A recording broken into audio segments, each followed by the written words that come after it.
Because in order to be able to manifest the life that you want, you've got to have such passion about it that when other people out there, no matter whom they are, no matter how much you love them, no matter how kindly they have been to you, and you can honor that, and we need to honor that. All of the great things that our parents and their parents and our tribal ancestors have taught us about being more loving and kind and so on to each other is all wonderful information. And we need to be grateful for it. But within us, there's also this spark that says, this is what I have to say, and this is how I have to say it, and this is how I have to live. And if you can't honor that within yourself, you'll never be able to manifest, because manifesting doesn't take place from the material world. It takes place from spirit, from the invisible world. That which is seen, said St. Paul, hath not come from that which doth appear. The source of everything over here is over here, in the invisible spiritual world. And to be able to go there, you have to be in such a strong position within yourself of not needing the approval or being concerned about whether other people like it or don't like it. I think perhaps one of the most significant lessons that I've ever had to learn in my life is to become independent of the good opinion of other people.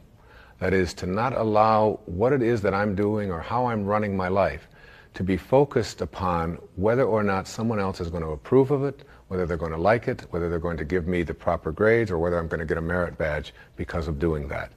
Once we learn how to become independent of the good opinion of others, not caring about what others think, but to be independent of that, this is perhaps the highest quality that we can have, because then we can rely upon our own intuition, our own thoughts, our own inner world. And that's literally our connection to manifesting in life. Whether you like to hear this message or don't, know that those people who we revere so much, I mean, Thoreau went to prison because he refused to pay his taxes to a government that was performing a Holocaust on this very land in North America, removing the Native Americans from the Indian Removal Act signed by President Jackson.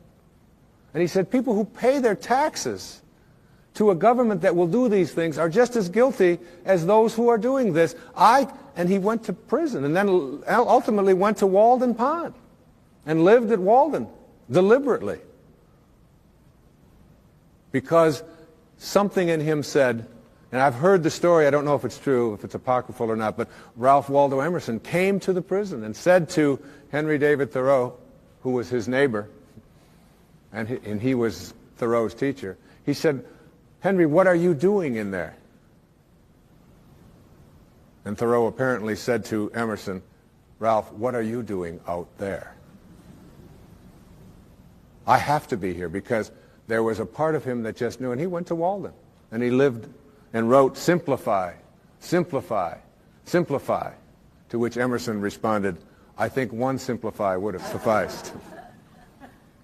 So becoming independent of the good opinion of others. I think the second quality about these people is that they are detached from outcome. That means that they're living their life on purpose. This is a very important and significant quality that separates out great teachers, great philosophers, great thinkers, poets, prophets, the people that, again, that we respect and admire, is that they are not doing what they're doing because of what is going to come to them. They're doing what they're doing because this inner voice says, "I can't not do it. I'll die if I don't. I've got to get my music out. I can't die with my music in me." And so people who are detached from outcome, the irony of being detached from outcome, I think, is summed up in Thoreau's definition of success. I think the best definition of success I've ever heard came right from his mouth.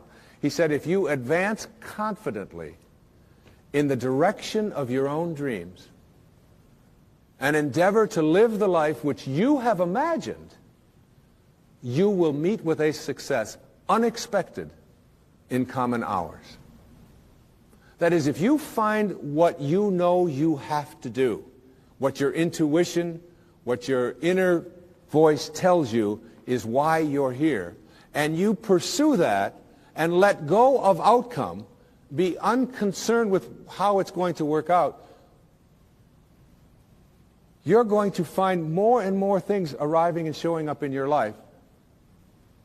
I mean, it's been absolutely true for me. When I detach from outcome, I do my best writing. When I detach from being concerned about how an audience is going to react to me, I feel like I give my best talks.